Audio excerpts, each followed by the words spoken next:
দাদারা, দিদিরা, কাকারা, মাসিরা, কারেন্ট বিল নিয়ে যাও। এই দাদারা, দিদিরা, বাপরে কাকারা, বাপ, মাসিরা। এই ছেলেটা কারেন্ট বিল দিতে আসে আর এত জোরে দৌড়াতে দৌড়াতে যায়, ধরা মুশকিল। তোর মারে একটা ফোন কর। দেখি এইভাবে কারেন্ট বিল কেন দেয় শুনতে হবে, মারে ফোন করে দেখি। মা তো সামনে দাঁড়ায় রয়েছে, মারে বলবো এই ছেলেটার ধরতি।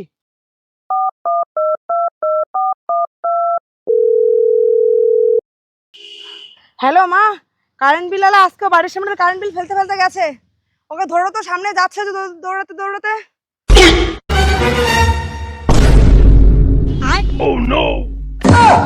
এ ভাই, এই আপনার সমস্যাটা কি? কারেন্ট বিল কে এবার রাস্তায় ফেলতে ফেলতে আসে? বাইরে ফেলবো না তো কোথায় ফেলবো? আপনাদেরকে বিল দিতে আসলে আপনাদের হাজার রকমের প্রশ্ন, কারেন্ট বিল এত এসছে কেন, অত এসছে কেন, তার জন্য কি আমি দায়ী নাকি অফিস দায়ী? হ্যাঁ, এই কারণেই বাইরে ফেলি, বুঝেছিস?